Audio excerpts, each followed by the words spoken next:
just unbelievable that Syria is going through a cataclysmic event right now.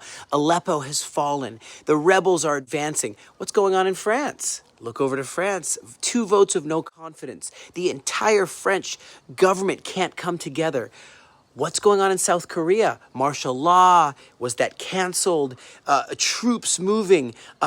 You look at how the enemy has just tried to invade Lebanon in such a way where they have seats in the parliament. Hezbollah has seats in the parliament of Lebanon. Will they be able to right themselves?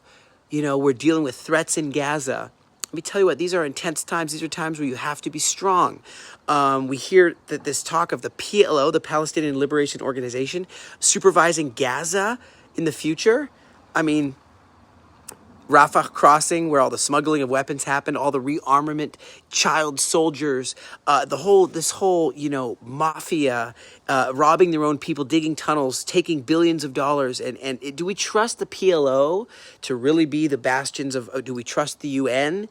I want you to come and see right now what it's like in Gaza. I want you to come with me on this little video and just look at behind the scenes. Here's some of the soldiers and what they share and how life really is in these bombed out buildings where you're on edge right now.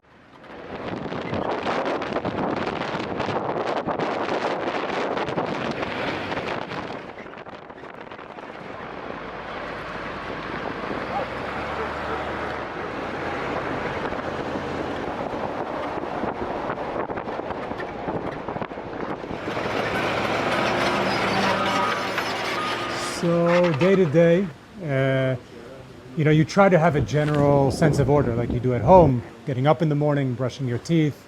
But every day is very, very dynamic. You don't know what's going to happen from one day to the next. Operations are coming in all the time. Sometimes they're canceled. Sometimes you quickly prepare for a new operation.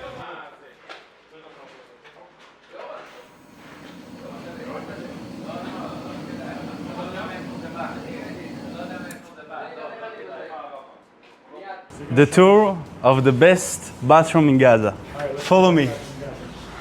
2-3 months ago, one guy was shitting in a roof and sniper shot him. This place is dangerous everywhere where you go. So most of the people don't have phones in here. Some of the commanders do. But in general, between newspapers, playing cards, lots of backgammon and chess that people are playing and just talking, kind of going back to the things that we used to do. And that's why, the people with whom you serve here usually end up becoming your family for life, because you don't have the other distractions around you. And what you're going through with them, the way you process that, the way you speak all the time, it really builds special relationships for your entire life. There's also, just a lot of boredom. As much as we try to have a routine, it's kind of the opposite of routine. Sometimes your morning starts at 2 in the morning. Sometimes it'll start at 9 in the morning, depending what your job is, depending where you are in the rotation. So you sleep at kind of abnormal hours in definitely what are considered abnormal conditions. And within that, you try and build some sense of normalcy.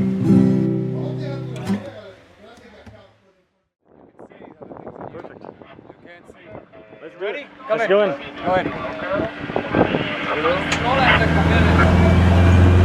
Now we're only going about a half kilometer, so about 500 meters. And what we're going to is where a few companies are running different operations in order to push the corridor further to the north.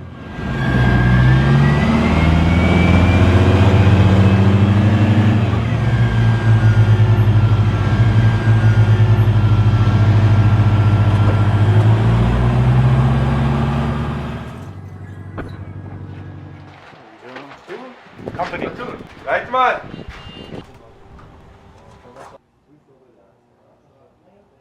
With the binoculars, I look for snipers, enemy observers. You can pretty much focus onto buildings and windows, but the enemy knows how to do this stuff also, so it's kind of a battle brain. The element of surprise is much greater on their part. The enemy has learned what we do. They're observing us from the area that you saw out there. You have about 800 operatives there, and they're working together. They have observation equipment, and this is their home territory. They're waiting for us, to make even the slightest mistake, and through that, they take advantage. And in their mind, they have all the time in the world. And so you see as much as there's quote unquote less action in front of us on a daily basis, with the element of surprise, it's created kind of, a lot more suspense in what we're doing, knowing that this eerie quietness could explode on you at any point.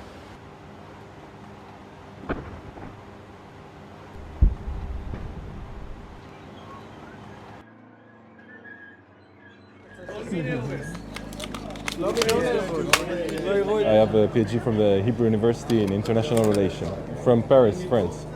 Let's say that, I came with a certain vision of what my life in Israel would be. There were some moments or experiences that I went through in the last month that I didn't think about, but I guess it's part of the Israeli dream now. And we know also that we are coming back to a country that is still divided and still hurting, and in a certain way being isolated here in the middle of Gaza, so good protection against all these hard feelings that are important now and very strong in the Israeli society right now. It's very intense, very intense. I mean, it's not about causing as much destruction as we can. We're trying to avoid it, but sometimes I feel that we don't have any other alternative. We barely see civilian population in here. First round, we saw a lot of them. It was heartbreaking, really. I mean, seeing all the people going from Gaza City down north, refugees, really. I mean, it's hard to see that. I'm hoping for the people of Gaza also that this situation will end. The entire situation, even though I'll probably feel this way my entire life, is just completely heartbreaking from so many angles.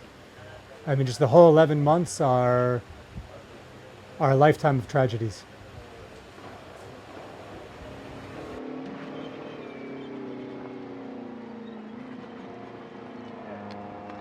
I think our families aren't happy we're here, but they understand why we're here.